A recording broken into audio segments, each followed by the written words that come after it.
Well, hello, creatives, community, and kind folks out there. Welcome to Future Friday. Thank you for joining me. This Future Friday's episode, we are going to discuss ubiquitous surveillance, also known as Surveillance, in transhuman tabletop RPG games. More specifically, we will be talking quite a bit about like Altered Carbon and Eclipse Phase as our primary role-playing games, but absolutely positively, this should relate to any and all science fiction role-playing games, especially if we are talking about transhuman ideals and interests in tabletop gaming and some of the problems that come up, and have some fun with it. Okay, so yeah, the thank you very much there, Tesla. For those who do not know, hello there, Cameron, as well, that this show is simulcast on our Discord server, and if you join our Discord server, just go down to the boiler room. We're hanging out there, audio and visually, as well as the show broadcasting on Twitch and YouTube simultaneously.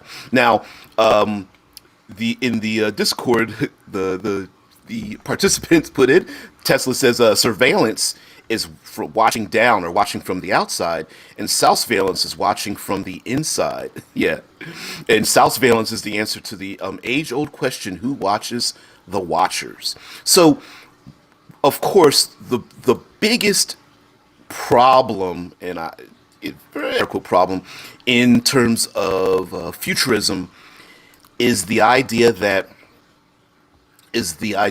there is ubiquitous surveillance everywhere.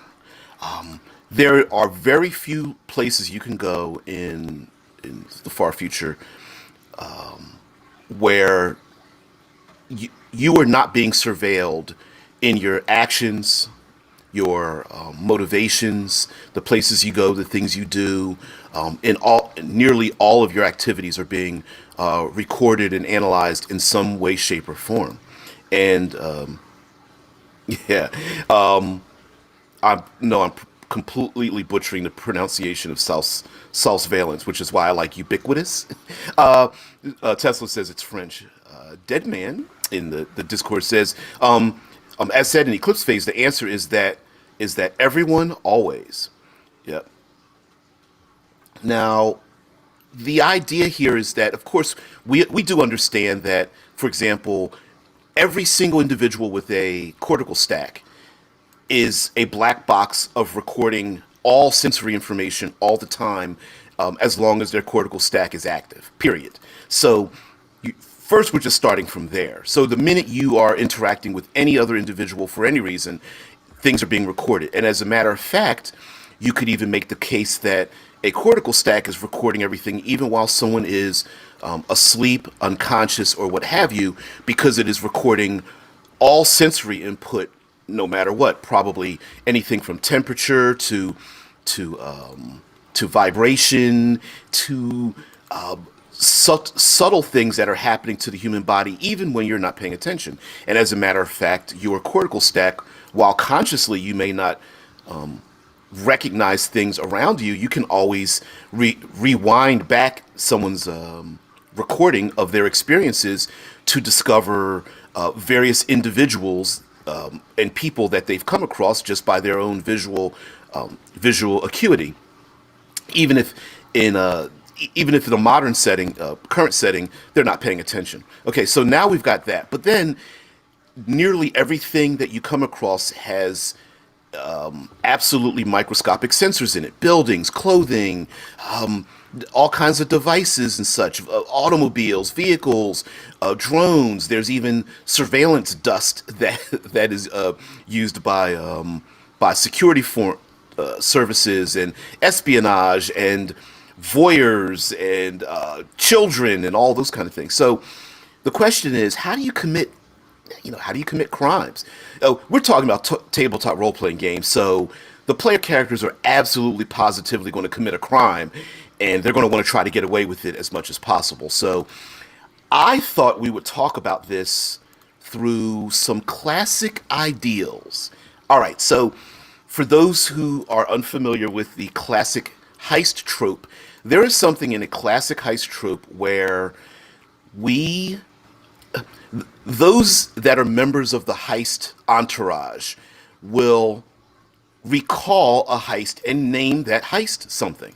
So they might call it the the dancing cradle, or the Tennessee, or the whoop-de-doo, or the Green Mountain, or something like that. And then as you read the story or engage in the story, the people that have performed the heist will then perform that action for you, and you get to see what happens because they're recalling.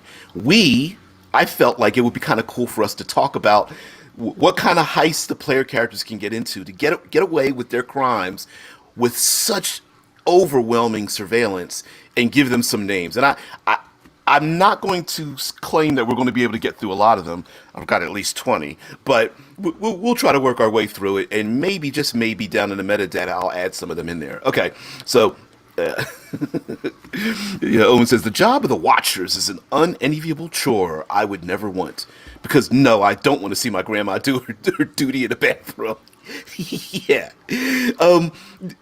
There's there are some commonalities when it comes to, yeah, you're like, no, hell no, right?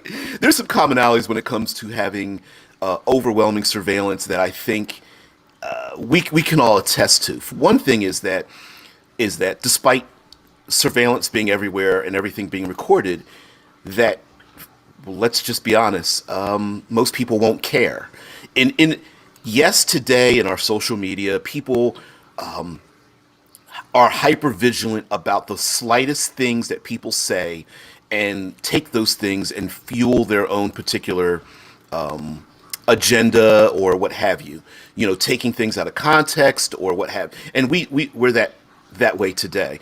But in a transhuman society, people have probably gotten well past that. You know, the errant picking of the nose, grabbing the undies out of the rear end, the going to the bathrooms, the lock of hair that blows strangely, the ill-fitting outfit, or the still images of people, the still images of people's faces while their face morphs from one emotion to another, and you get that awkward moment in the middle. Probably in a transhuman society, it is no longer special anymore. It's not even funny anymore.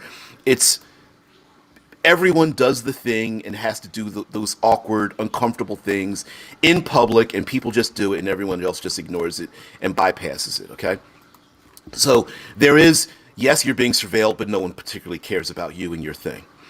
The other thing may be that, yes, people are concerned about surveilling, but they're only, maybe surveillance is only looking for very specific things. So someone spilling, spaghetti sauce on their shirt is completely unrecognizable when they're looking for, say, firearms being brought aboard a space habitat, right? That, yeah, they're recording, 80,000 individuals who are, I don't know, wearing the color blue, but no one particularly cares about that, even though you could search for, say, the color blue in the database. But what the database is looking for are certain types of biometrics, maybe, or certain kinds of alerts. Your top 10 most wanted are going to be at the top of the list.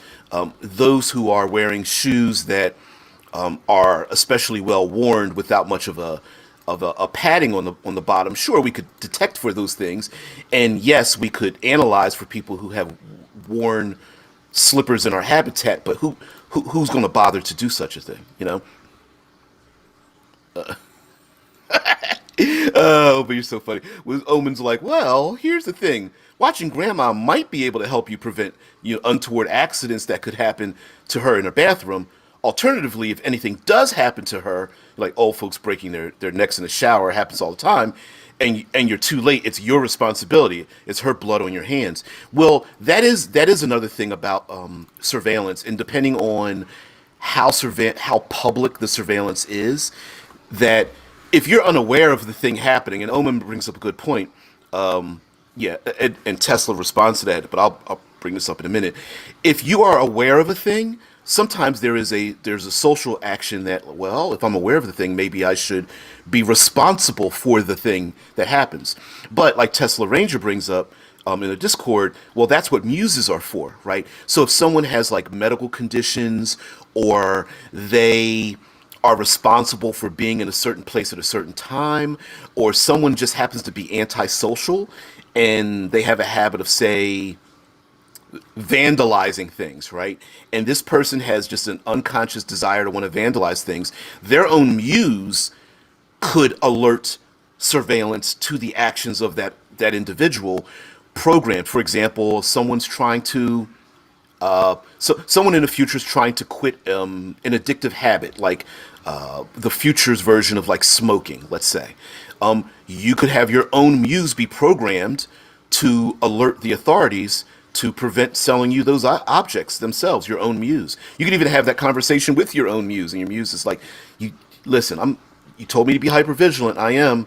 And you're like, okay, fine. And so when you get on the habitat, and when the first time you ask somebody, hey, can I borrow a smoke? And that person looks at you, there's a blank stare as your muse tells them not to give it to you. That person was willing to give it to you, and now your own personality, your own on writing computer that tells that individual not to give you something, and they walk away from you, right? Yeah. Yeah, Omen's like, there will always be someone shouting, you could have done something, which is based on how public surveillance is, whether people have easy access to it or they have to hack it or whatever. So, again, it depends on what's happening. So let's go through some really fun, and let's name some of these heists and how we can use them in our game. All right. Now, I will say that what I love about transhuman tabletop gaming, and something that I think a lot of players might not understand, and even game masters might not take advantage of, is that the simple act of your players engaging in the world means that they're already going to be in conflict with one or more entities. An example being that if you needlecast or ego cast, depending on whether you're playing Eclipse phase or altered carbon, or Eclipse phase, respectively. When you arrive, that means that you have to use an outside entity to leave your location, let's say Mars, and arrive on a asteroid circling Jupiter, right? So some outside entity is beaming your consciousness, and they may or may not have your best interests. And then when you arrive, you have to arrive somewhere, and they may or may not have your best interests at heart. So automatically, when you arrive somewhere, and even if you arrive through a space elevator, a starship, in cold storage, or doesn't matter, you're using some kind of outside entity. And of course, we have reputation networks we can use. Firewall agencies may have set things up, but you're already at the behest of some kind of external agency allowing you to do the thing. Next, when you arrive, whether you are inside of the morph, the sleeve that you intended to arrive in, you also have to get your equipment. And again, this is something player characters are in most traditional games might not be used to. But hey, Harry, thank you very much. Thank you for the coffee. Thank you very much, there, sir. I appreciate you putting your giving me the opportunity to put your fluid down my throat. So, the other thing is that equipment, especially in a society which has very advanced 3D printing, nanofabrication, bringing equipment with you is another thing. Has it been pre-printed and dropped off? Is it hanging on the outside skin of a habitat, or are you bringing your blueprints with you to print out such items, or are you going to gather those blueprints from, say, another nefarious agent or agency to print those items out? Again, you have to use an outside source to get your weapons, your armor, and of course, any 3D printing system worth its salt, if it is not black market, even if it is black market, will record everything printed, probably will tag it with like a at a minimum, micro identifier code, literally a microscopic number and letter sequence, probably, or a barcode, and or even a tracking material inside of it, whether that thank you very much there, Harry. Over there on Twitch. Thank you so much. Whether that tracking material is something that is slightly radioactive, or it's broadcasting a radio signal, or what have you. So even 3D printing something, even through black market, I'm sure they're gonna tag those items as well. So now I've just added even more problems. Okay, so what do we do now? Now, Deadman says easiest way for a tracking system would be to use special rifling. Absolutely, and even that special rifling might not even be detectable by us on a normal visual level. Although I could imagine there being just a small, if it's visually if we could see it visually, it might not be much bigger than, say, a pinky nail on the most unobtrusive location on the object. So if you have a cup or a phone printed out, it might just have like a little small dot.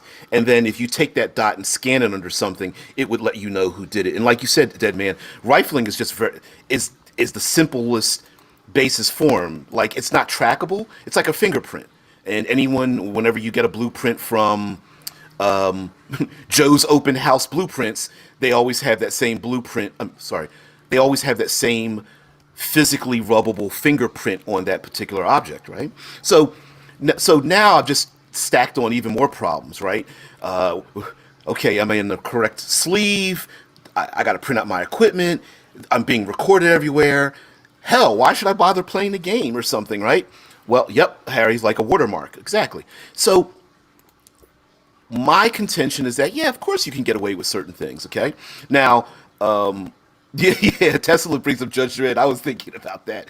Yeah, the Judge Dredd movie tags the rounds with the DNA of the shooter. Yeah. Yep, law enforcement, you pick the gun up and shoot it, and it, bang, every time you shoot the gun, it throws your DNA out there with the round to absolutely positively identify who fired the gun and whose round it came from. And heck, you could even have, I could imagine even various slug throwers having different rifling based on who grabs the gun itself, not just throwing the DNA out there. But I feel like there is the other part of surveillance, because surveillance is so open, is that yes, it would be very easy for the state. You know what I'm talking about. A corporation, governmental agencies, criminal factions to absolutely positively dominate surveillance. But in the transhuman world, that's not necessarily the case. So, for example, a government would want to curtail their surveillance because they know the public can and will surveil the surveillors, right? So maybe there are certain communities that understand that at a particular day and time to turn down or unmonitor certain types of surveillance because they know the public is monitoring them, monitoring you. Now, it could be directly through their own monitoring systems. For example, I can imagine a space habitat needing to have constant surveillance, whether it's based on micrometeorites and repairs and things like that. Probably just testing for air quality, heat, humidity, metal fatigue, epoxy plastic repairs, and electrical surges. And so that kind of surveillance would be going on all the time. Whereas that surveillance might be able to be turned up to detect specific biological material, but they don't turn it up because the people who live on the habitat are monitoring those individuals. Hey, Rickard, what's going on there? First of all, yes, I know I'm taking time away from this live show, but I would like to say to you, Rickard, happy birthday to you, sir. Glad to have you here as well, but a hearty happy birthday to you, and from all of us here, we'll talk to you after at the end of the show, man. But uh, but yeah, man, happy birthday, dude. I know I'm segueing away from the show, but I think it's deserved. So yeah. Anyway, Rickard says like Johnson, I need you to steal the rifling data from Company X. Yep, that the head of the Corp security happens to have bought a gun from. Yep. So yeah, you like stealing. This is a weird. I think there's more fun to be had with like heist and espionage and transhuman culture than we think there is. Like, for example, like you say, stealing the rifling information from a corporation that uses a particular type of firearm for their security service to prove or disprove maybe someone's innocence or their let's say a mega corporation goes into a habitat, kills everyone there, leaves. Well, they used firearms possibly, and then to prove that they did it, because we all know that say video can be, everyone's like, well, video can be altered and doctored anytime, but the rifling, which is specific to a particular mercenary group hired by a particular corporation, might be extreme. It is like DNA. It is like a fingerprint that they will always use, and proving that might prove that they committed some kind of heinous act. And so the player characters might be tasked with getting that data and then getting it blueprinted and printed out somewhere else so that that data can get out of there and the player characters don't have a price a tag on their head, you know. Yep. Yeah, Ricker goes on to say some metal 3D printing later. They can now frame the head of security with some kind of crime.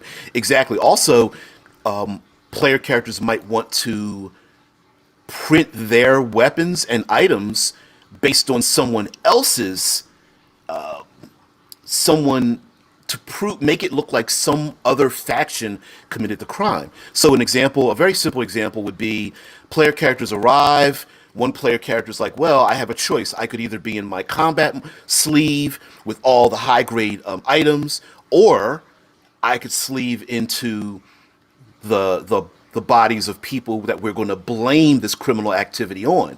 No, I don't have all of my combat upgrades, but better to be in the body of the CEO going around committing crimes than my usual combat morph. Like one might protect one more than the others, right? So, all right. So let's get into some heist work here. The first basic one is the boy who cried wolf. All right. So what is the boy who cried wolf? What kind of heist is that? Well, the simple idea of the boy who the cry wolf, or the I guess you could also call this "Are we there yet?" is the is the constant poking security until security and surveillance turns it off. So an example would be like, okay, you set off the surveillance on a habitat, say a spindle, and you go in and you trick it, or no, you don't even have to trick it. You dump nuts and bolts out into space, and it detects micrometeorites. So the alarm klaxons go off. Boop, boop, boop, boop, micrometeorites.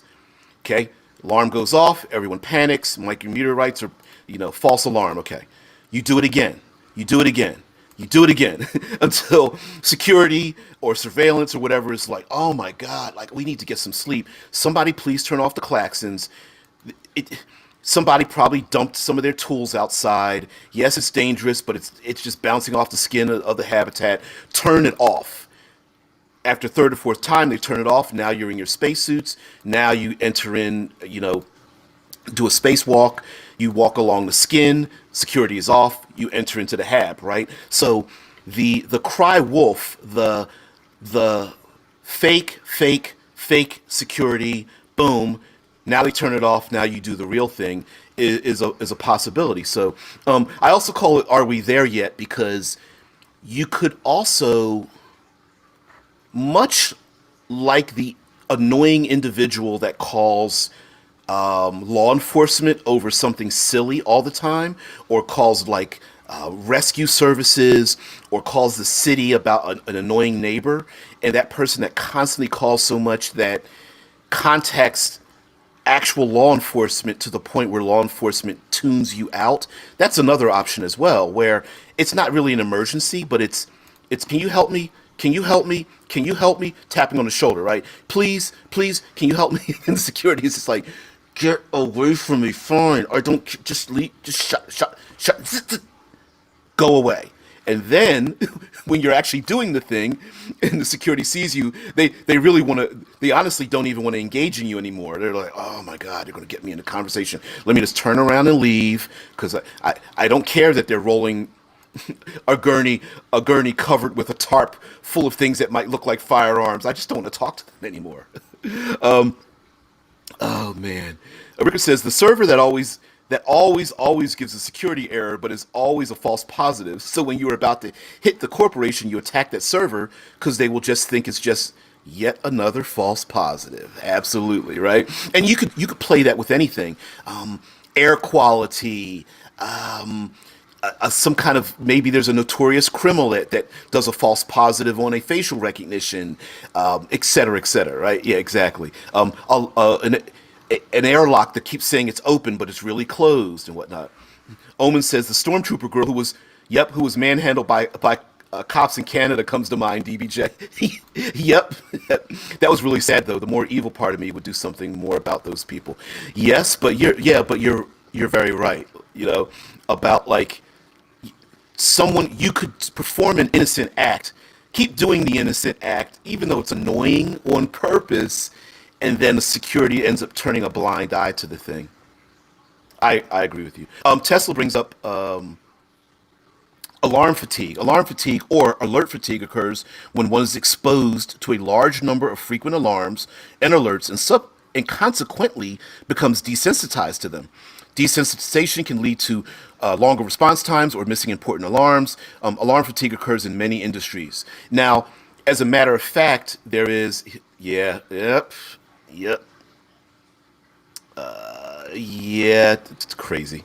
Now, there is that's a more serious note about that stormtrooper manhandling, but the something else that happens, and I know you guys seen this plenty of times in, say, secure office buildings.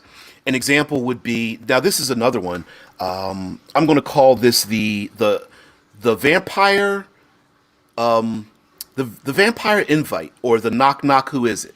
All right, so the vampire invite. Classically, vampires cannot enter unless they are invited inside. That's one of the classic limitations on classical vampires. Can't come inside unless I'm invited in. Or the knock knock joke, right? You knock knock. Can I come in, please? Sure, you can come in. Now, the vampire invite heist is the idea that that you're knocking, letting the authorities know who and what you are, and you're asking their permission to come inside, and they're giving you the look up and down. Yeah, pizza delivery. Yep, there are. As a matter of fact, one of the easiest ways to bypass security is to look like you belong. Pizza, maintenance, janitorial services. Yeah, yep. Yeah, Ricker says, I mean, I'm here to perform routine maintenance is a real issue. And how easy, listen, even though we know that's a thing, right? How many times have we really paid attention to maintenance people performing a routine maintenance job, or a janitorial service performing janitorial services, knowing that they're bypassing security, and we let them do it anyway? And I guarantee you have been past numerous office buildings that do those passcodes where you either have to type in a code or use a barcode or a scanner or something like that, and there's a locked door, and above the door it'll say, each individual must enter their code or use their pass card to get inside. And what happens eventually? One person opens up the door and lets everybody behind them go through back and forth, right? And because the issue is, when it comes to security and surveillance, is the social issue, right? Is my three-step security to get through the door more efficient or less efficient against the ratio of the number of people who have to then perform jobs on either side of that security, right? Yep, Omen's like kids in school do that all the time. One person opens the door, everybody boop, boop, boop, boop, boop, boop. Yep. Omen says, seen a mob the guard gate. Yeah, a guard might be tasked with, please secure this location. Okay. The guard also is tasked with, please keep social order. Now, social order can get out of hand when they have a line growing instead of three people waiting. There's 30, 300, 3,000, 30,000, right? So the guard is tasked, okay, I both have to keep the place secure, but they're also telling me to be socially, socially positive. So what do? Well, we're going to allow more people to come through, right? Yeah. Yeah, can you get in anywhere with a ladder? Right. Yep. Yep. Yeah, absolutely. And even Tesla says, I saw this on a Ninja versus Special Forces documentary. The ninja pretended to be a maintenance guy for the show. Very meta. Yep. Absolutely. So, the vampire invite, the knock knock is, you know what? I look. I'm not. I'm being deceptive rather than stealthy. I've got equipment. I'm loud. I've got to get past here, like the restaurant idea, right? You go into the front door of a restaurant with like with a plunger and a roto rooter and everything. Listen, the restaurateur is like, could you please leave the front of my building? Just hurry up and clean the toilets. I don't want my customers seeing you, right? Hurry up and get you through here. Or let's say there's a power outage. We've seen this happen in a heist before. Brownout, blackout. All of a sudden, truck shows up. We're the power company. Can we help you with something? Yes, our servers are down. Please get power back on. Yep. Oh wow. Yep.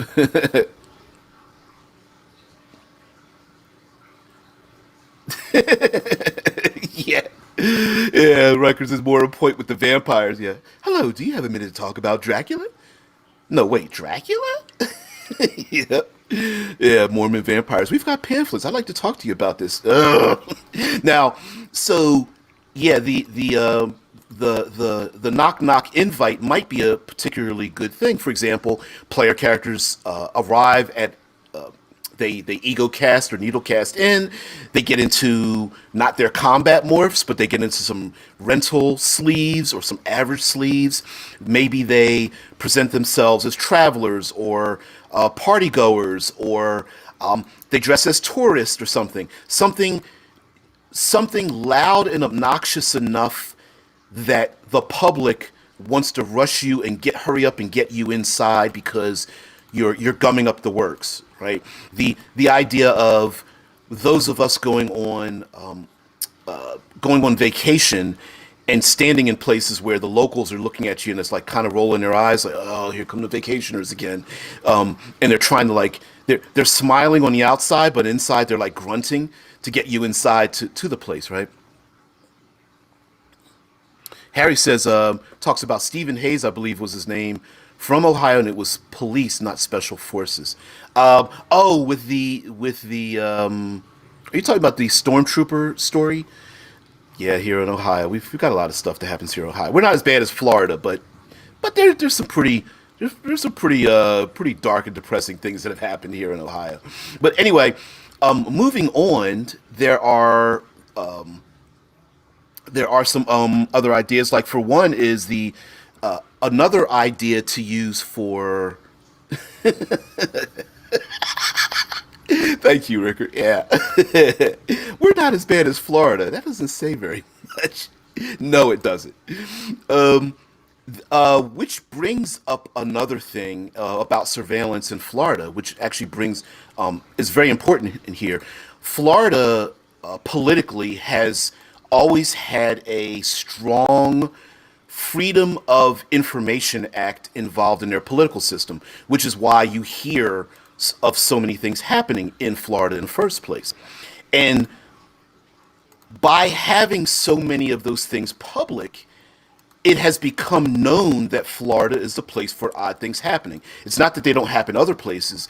It's just that it is not only easy, it has become a cultural novelty, a cultural pastime to report on the strange behaviors of criminal and behavioral acts in Florida society, to the point where now it's not special anymore, right? It's the norm. When you see a byline about a story that involves things like nakedness, peanut butter, and oh, I don't know, tube socks or something, right? Like you don't flinch it. You just go, yeah, I don't know how those words mean anything, but I'm sure it's in a byline. It's the title of some kind of article, and I'm sure somebody had something to do with tube socks and peanut butter or something, right? Like, you know, state motto. At least we're not Florida. Yeah, yeah, exactly. Yep. Yeah, Rickard. Yeah, yeah. Yep. Cameron says, yeah, there's a Florida man in every state. There sure is. But the idea of committing a heist in a place where strange things always happen means that your strangeness isn't odd at all. So, an example would be an example would be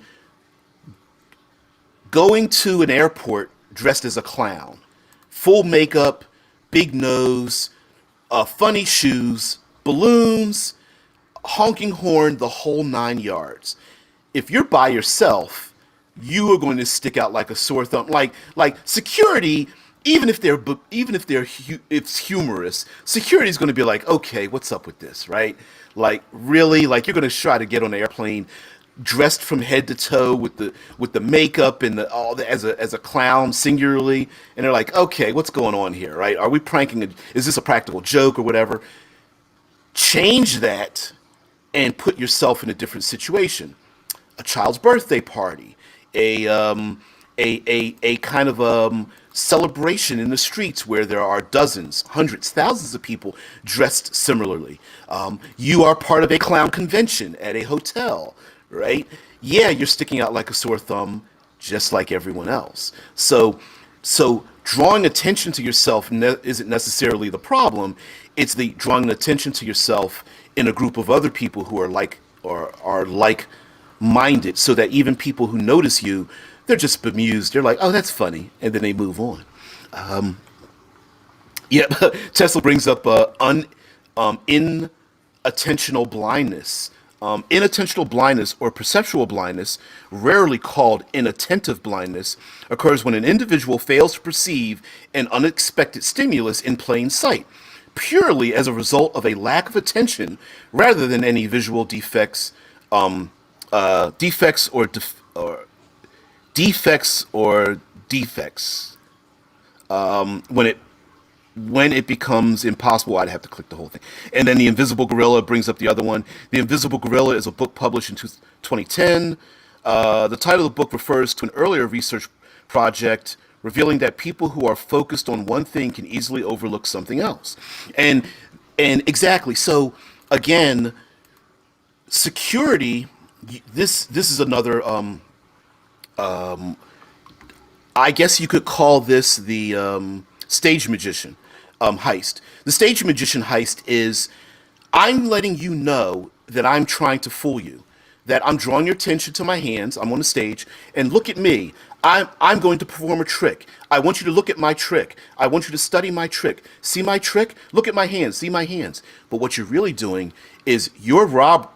Everyone's sitting in the crowd. They're watching you perform your trick. But what you're really doing is you're robbing the till when they first purchase tickets to come in and see you do the trick, right? So an example would be alerting security that someone is going to come in. Someone's going to bring in the habitat. They're looking for a virus that will, or some kind of contaminant into the air quality of the habitat. You alert security ahead of time. Please look out for this. We have it under good authority. Here are some images of people. Here are some devices that it might be hiding in. Please look for the viral outbreak, because we know how dangerous it is on the space habitat. Okay, now security is hyper vigilant about finding the virus. Now they're not looking for, say, firearms, or they're not looking for particular sleeves of notorious criminals performing, let's say, petty theft or vandalism. They're scanning the air quality. They are maybe using devices to scan over objects in the holds. Maybe they are doing a double security and making sure people, when they're arriving on starships, that they are making sure they go through decontamination, maybe twice or something like that. But are they looking for something coming into the habitat from the outer skin? No, because they've already been told someone's going to import this thing through the cargo hold. You better be prepared. So alerting security that one thing's going to happen, but really another crime is going to happen, is a pretty good way to get past security as well. It's that invisible gorilla, right? Hey, on the left there's going to be a gorilla. Everyone looks to the left. You come in through the right to perform whatever it is that you planned on doing. Rickard says, combining crying wolf plus the vampire, you have the annoying person talking and annoying security, and then the vampire comes along asking to get buzzed in to perform the maintenance. Yeah. Shoplifters do this very well. When you have shoplifting crews, one person comes into the store, like, say, jewelry counter, and they start asking about jewelry. Can I see that? Can I see that? Can I see that? Can I see that? Can I see that? Please let me see that. They annoy the security person, right? Or the person selling the items, and then while they're distracted, some innocent person comes along and says, "Excuse me, I just need your. Can I get through the back door?" And they see the person with the bucket and the mop, and they barely look up. Go ahead, buzz. You walk through. Now this person's here being annoyed by security. And while I understand you could do this in the game physically, like physically walk up to a security guard and start talking to them. Remember, we can do this electronically via the mesh or kind of internet access or something like that. For example, let's say one of the heist members comes in through a gate, and they need to get their wares into storage. And what they're doing is they keep bothering security. "Excuse me, security.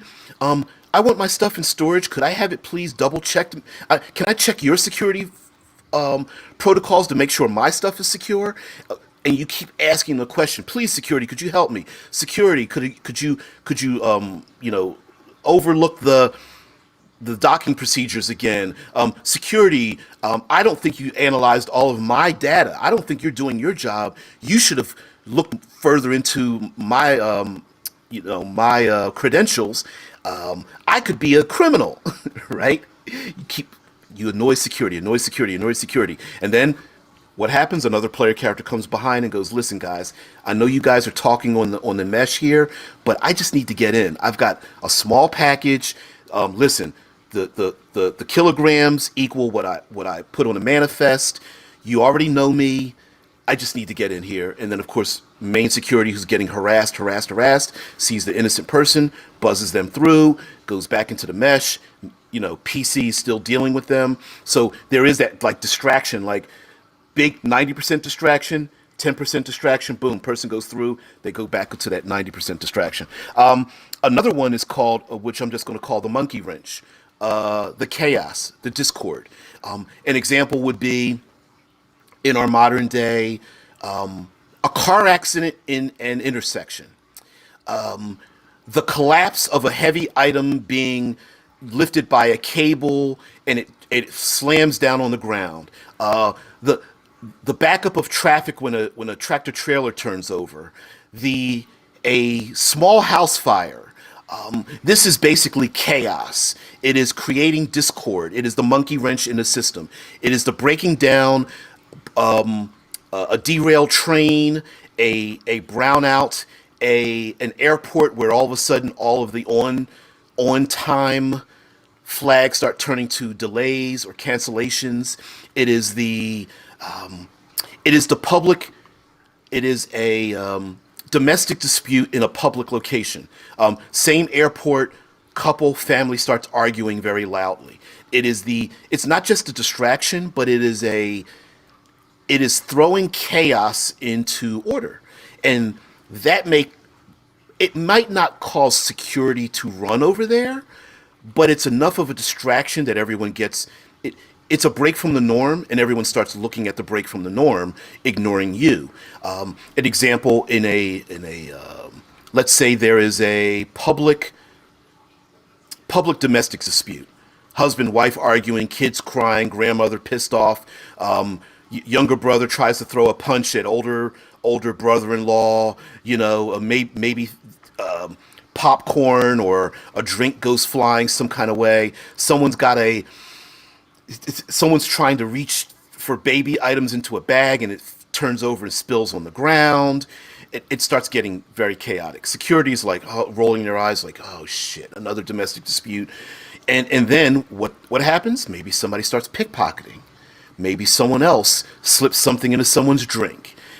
Maybe there is the Jason Bourne thing. You walk by, you steal someone's ID and credentials. You steal a scarf. You steal a jacket and put the jacket on as you walk past. You steal a pair of sunglasses or something, right? It's the people are bored, just hanging out, and all of a sudden they hear screaming and yelling and arguing. And then what happens? The store clerk looks up, ignores everyone in the store. They look over in the distance. They see something going on. Person starts to rob them. And in a heist, in a more important thing with a heist, maybe there is a construction crew that's building a new wing on the building, and then all of a sudden something falls, a heavy grader falls down in the construction area, and everyone's like, everything's okay, people, no one's hurt. But what happens? People rubberneck. They stop. They go to look.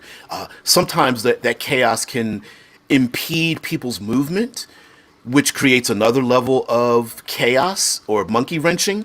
And so the impeding of movement itself, some people might find it funny. Some people might find it just a change in their day. And then the outer group of that group is going like, listen, I just need to get through here. Stopping traffic. Stop looking to see the dead body on the ground. Keep going. We're on the other side of the road, We call it rubbernecking.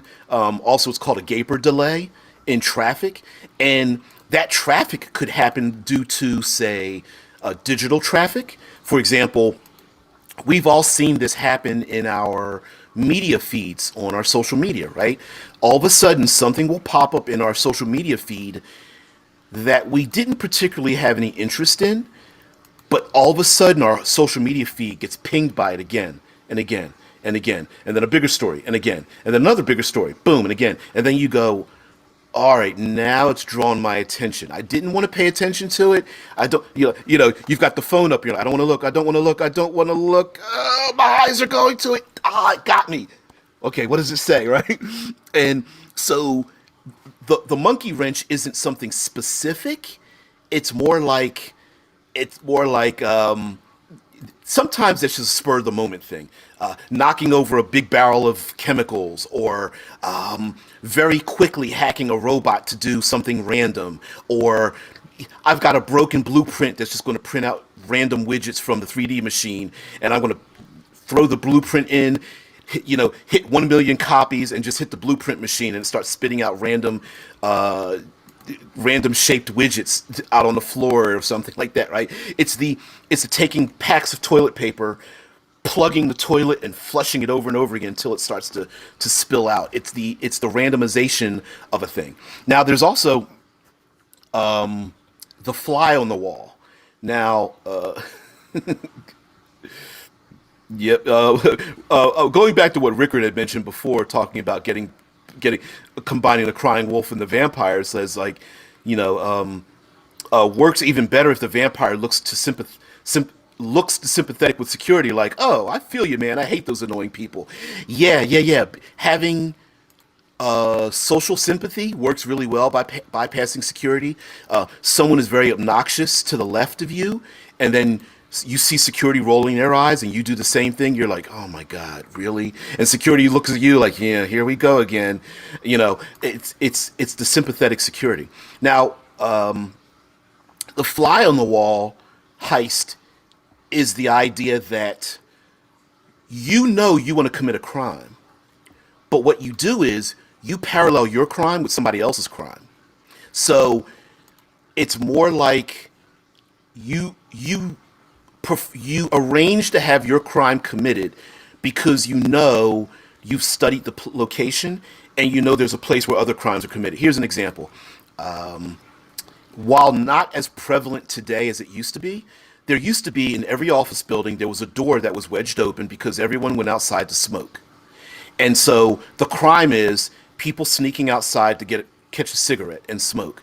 Now, technically, there are for places where here in the states where there are smoking locations, a lot of times you'll have security, a fully secure building except for the back entrance, where all of the people that go back and forth in the back entrance will, let's say, at the end of a shift, if food items aren't sold, they take the food items because they're supposed to be air quote spoiled. It is the nightclub where everyone knows in the back door of the nightclub. That's where, if you want something illicit, just go back there. You'll find somebody. Flag somebody down. It is the kids that go to the empty room to engage in drinking and sexual fumblings amongst each other. It's the place where even petty crimes are done. So that's where you come in at, right? It's the fly on the wall. It's like, I know what you're doing here. So you're going to ignore me because I'm going to ignore you, right? It's the kids in the park that are drinking the beers. Police show up. Kids go, oh, don't tell my mom, right? Cop goes, nah, I'm not going to tell your mom. But tell you what, here's a photograph. Have you seen this kid before? Or, hey, kids, don't worry, I'm not here to go after you. All I'm looking for is, did you see this guy run past here? Kids go, well, you're not going to tell anyone that we're underage drinking? Nah, we're not going to tell anybody. But if you let me know this thing, I'll give you, here's some cash, money, information, or hell, the quid pro quo. I'm in authority. I'm not going to say anything. But if you give me something, I'm going to let you go, right? The same thing comes with criminal versus criminal. Okay, the people smoking out the back door of the office building see someone, I don't know, the local mall says you're not supposed to bring in outside food, right? I've got a big old chest with outside food and drink or something. Person says, you're not supposed to bring outside food. Person looks at you, well, you're not supposed to be smoking out here either. Well, yeah, you're right, go ahead.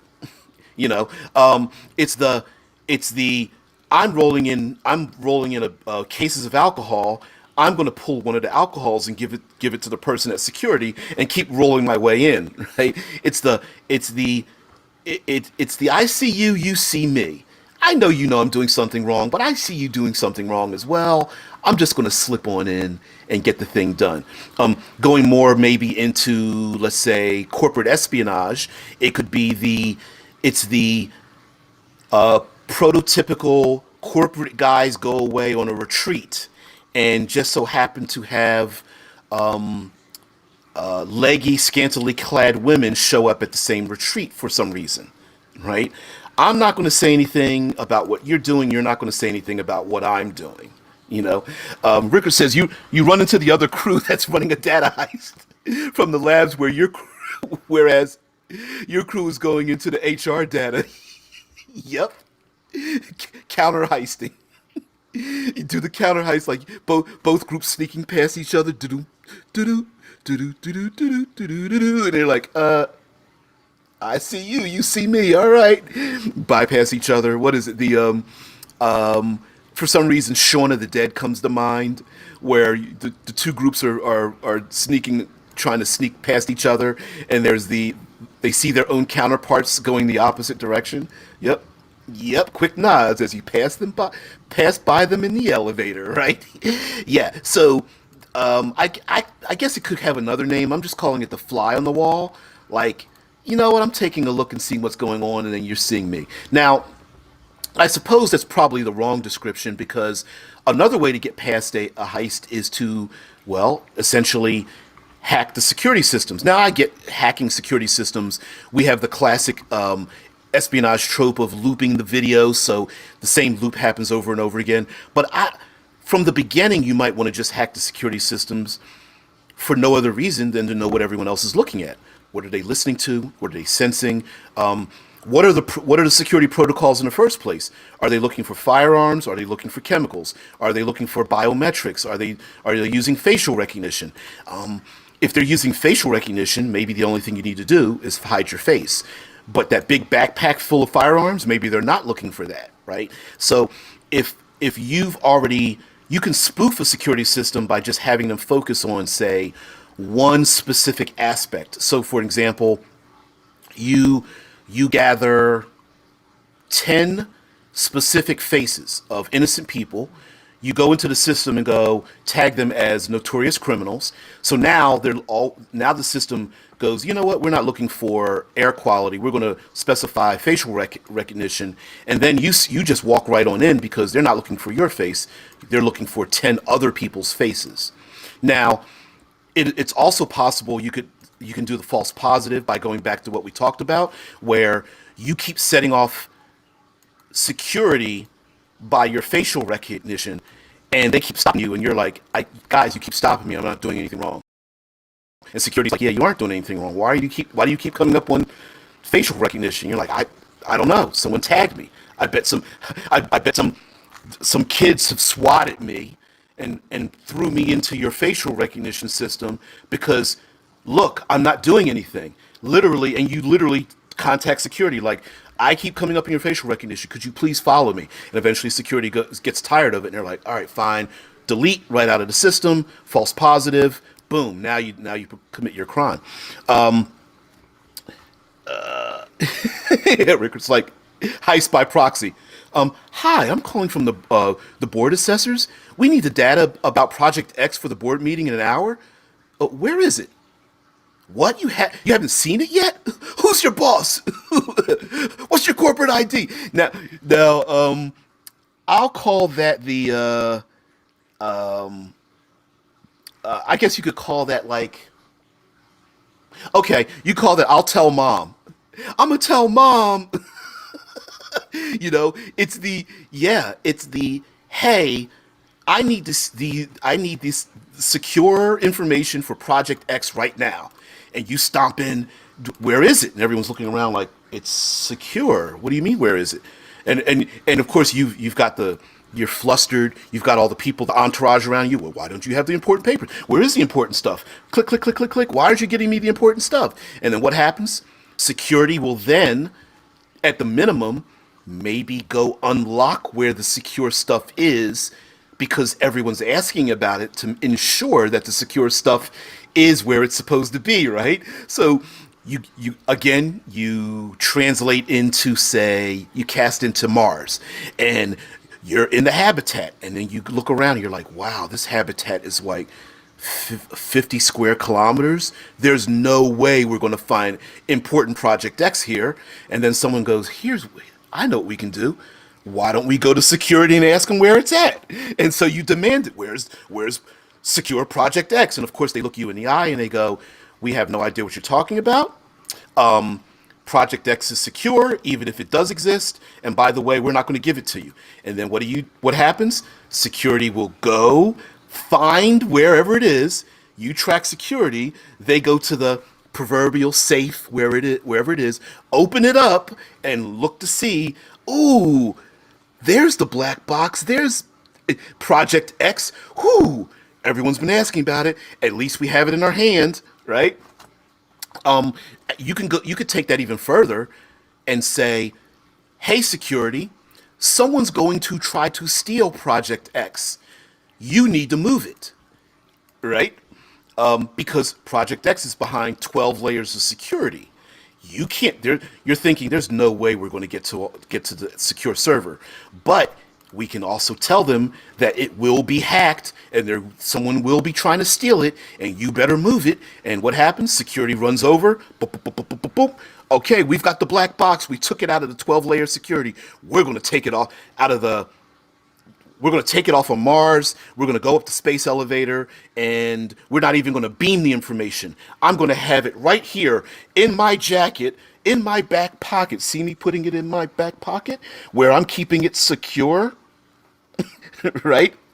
I'm going to put it in my back pocket and get on the space elevator myself, and then I'm going to go to my contact in series, right? Now you've taken the important thing out of where it is hyper secure into a far more easily accessible place, the person's back pocket, as they, I don't know, go through the maglev train and go up the space elevator, whatever, and then go from there to go someplace else, right? So that's another permutation of the I'll tell mom, right? I'm gonna tell mom. No, you're not. Yes, I am. You know, it's like, hey, everybody, it's right here. And then it was like, no, well, maybe it's here, maybe. There's also I'll do the, I guess we can call it, I guess you could call it, I told you so. So another way to get past a heist, or I mean, perform a heist and get past security would be to do the I told you so. So the I told you so, and I think I've got two more left in me before we get out of here. But the I told you so would be like, an example is you warn someone of a danger. A crime is about to happen. Maybe there's some kind of ecological damage. Maybe there's a possible riot or uprising. There is a corporate dispute. There is something's going to happen, and you alert security. Listen, this thing possibility is going to happen. It's going to be a problem. Okay, and security is like, I hear you, but we're going to ignore it. And then what you do is you set about having the thing happen, and then you say, I told you so. You should have listened to me.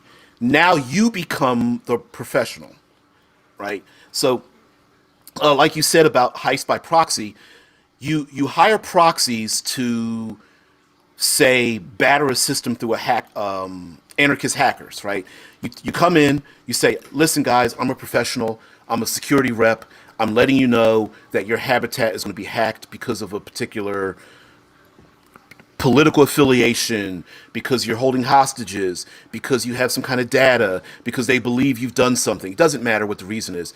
You tell them you're going to be hacked. They don't believe you. They go away. We don't know who you are. All of a sudden, boom, proxy agents come in, batter the place again, batter the place again, batter the place again. You show back up, they go, you were right. The thing is happening. Now you become the professional. All right, security, let us take it from here. We'll solve your problem. Do, do, do, do, do. You call your proxy agents. Hey, proxy agents, calm down with the attacks. Oh, while you're calming down with the attacks, we go steal the data that they allowed us access to because we warned them that someone would go after it. Now we steal it. Now we're gone. Right? Rickard says, says, or you do the we are security version of the vampire. Yeah, we're here to secure the data. We've gotten a report that there is a data breach and we need to move it. Move it. Stat. They've already breached level 1 security, and the we are security is very much a I told you so if you trigger that security alert, right? And I suppose you could even take that even further and be, I guess you could go from I told you so to the superhero. The superhero is you cause such harm that you swoop in to be the hero. So it's not even the folding the arms and going, yeah, I told you so. It's literally causing like an ecological disaster, right? Like you break the dam of an aquifer on Mars, and then the place gets flooded with frozen hydrogen ice, or you start an internal fire in a habitat. A docking accident happens with a starship and it rams into the spindle. There's a radiation leak from one of the fusion reactors. Like there's some kind of ecological or materials accident that happens that causes death and destruction. You got to be pretty immoral to do this because there's probably going to be a lot of lives lost. Although you could make the claim that they've got stacks, so maybe it's just property damage when their bodies get crushed. But whatever the case may be, so you cause an accident, and then you swoop in as rescue, law enforcement, an outsider, like for example, maritime law, where a ship is in distress and you come in as the rescue ship. Literally, you swoop in with, short of wearing an actual cape, You swoop in as we're going to help save you, and then you save the day after causing the damage and destruction that might happen. Now, that damage and destruction could be something that's more technological or electronic, hacking the gravity on a spindle when it's spinning and causing it to either spin slower or faster, or disrupting the airlock systems, or like disrupting the air quality scrubbers or something like that, shutting the airflow down or something of that nature. Maybe even disrupting the data flow that's happening in the local mesh or something, and basically throwing. It's more than a distraction. It's literally throwing a bomb, or it's the pyromancer. Wow, it's the pyrokinetic or pyromancer, or the person who, what's the Munchausen syndrome by proxy. I'm going to cause the harm, and then I'm going to save you from that harm, right? Going in specifically, reprogramming robots to start attacking people, and then you come in to save everyone after the robots go on their rampage, and you press your button to shut the robots down one by one as you herd the corporate entities that are like running for their lives into a certain place, right? That's the person. It's the please save my loved one. Sure thing, I will. And you swoop in to save their loved ones. And in the meantime, you start stealing stuff. Maybe you're switching data, that kind of thing. Yeah, Rickard says, but